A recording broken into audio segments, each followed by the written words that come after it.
Please subscribe to our channel, Pacific Front Untold, and be sure to leave a comment after watching a video. During World War II, the Narumi POW camp, officially designated Nagoya No. 2B, stood as a grim testament to the brutal treatment of Allied prisoners under Japanese captivity.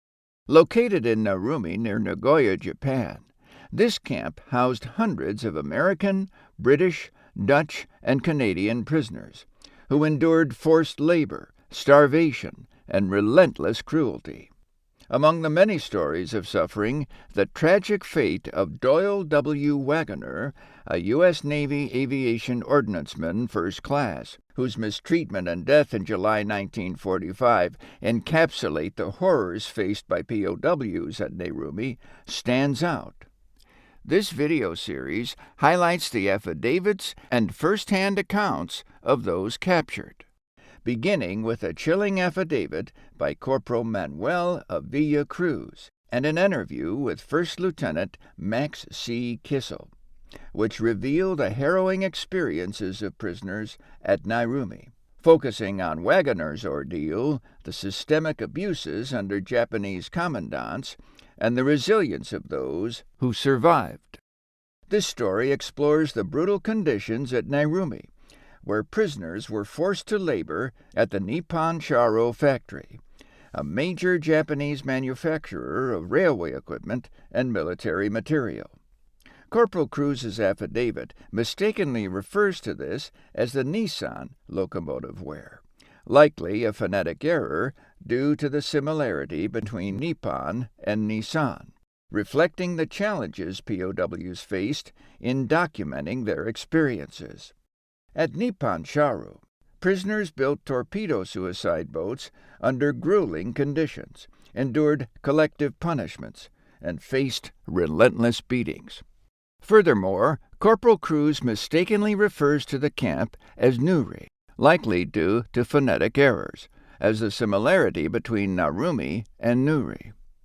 This story recounts the specific events surrounding Waggoner's attempted escape, his brutal punishment, and his tragic death, as witnessed by fellow prisoners. It also covers other incidents at the camp, including the death of Staff Sergeant Harry T. Cochran, the mistreatment of other prisoners, and the eventual liberation in September 1945. Through these accounts, this story honors the memory of those who endured unimaginable hardship and sheds light on a dark chapter of history. Here are the details of the mistreatment and death of Doyle W. Waggoner, AOM First Class, U.S. Navy, at the Narumi War Prisoners Camp between July 2, 1945 and July 17, 1945. Here is the affidavit by Manuel Avila Cruz, being duly sworn, deposes and says, "I am a corporal in the U.S. Army, Chemical Warfare Service Branch, ASN 180-57106. I am 23 years of age. I entered the military service of the United States on September 29, 1941. I was sent overseas on October 27, 1941, and returned from overseas on October 3, 1945. I am a high school graduate. I was held in custody as a prisoner of war by the Imperial Japanese government from May 1943 to September 1945. At the time of my capture, I was serving as an orderly in the regimental headquarters, 31st Infantry Division.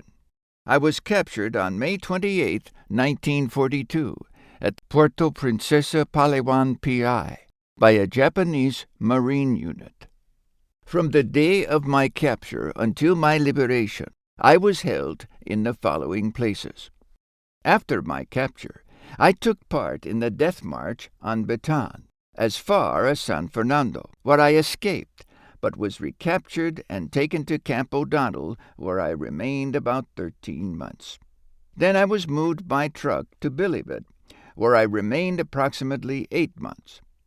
On July 17, 1944, I sailed for Japan and after landing at Mochi, was taken by train to Nuri Camp, Nagoya, where I remained from August 4, 1944, until September 4, 1945, when I was liberated.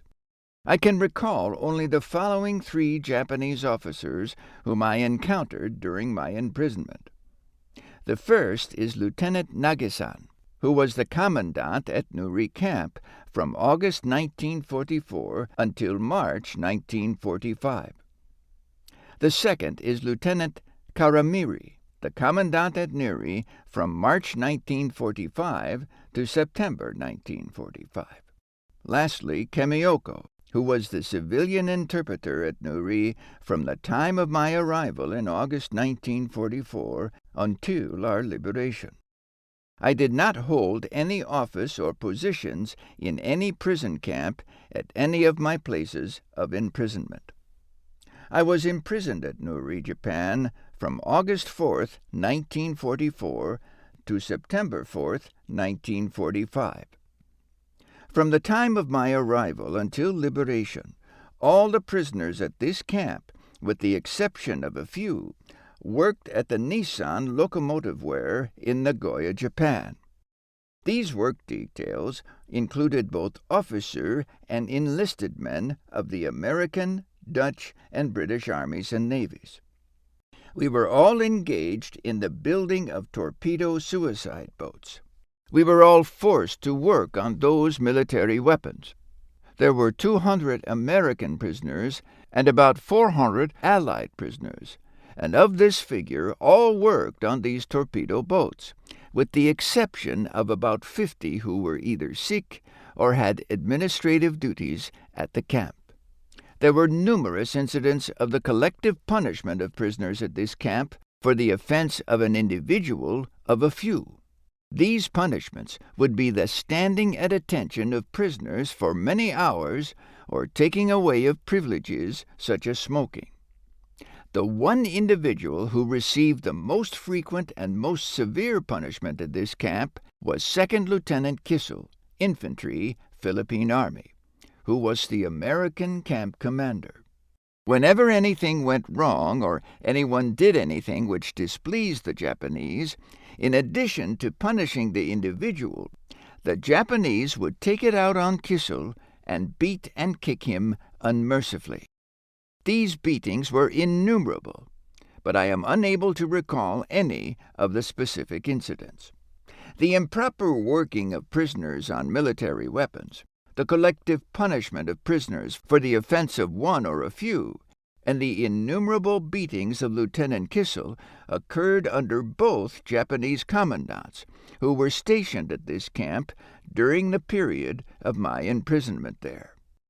The first commandant, who was commandant when I arrived in August 1944, was Lieutenant Nagasen. This man beat Kissel himself on several occasions, and at least condoned, if not personally ordered, the torture and beatings administered by his subordinates.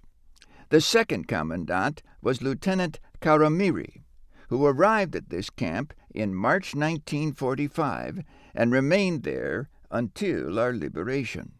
He also worked the prisoners improperly on the torpedo boats and permitted, if not personally ordered, the torture and beatings and collective punishment given to all the prisoners for the offense of a few and the beating of Lieutenant Kissel.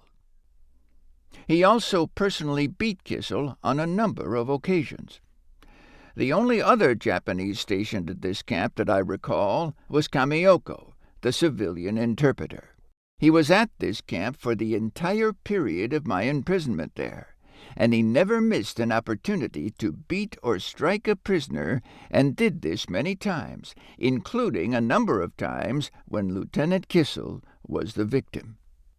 The men best acquainted with the above incidents in this camp, and whom I am sure were eyewitnesses to many of such incidents, are 2nd Lieutenant Kissel, Infantry, Philippine Army; Chaplain Ali, Major, U.S. Army; 1st Lieutenant Schultz, M.C., U.S. Army.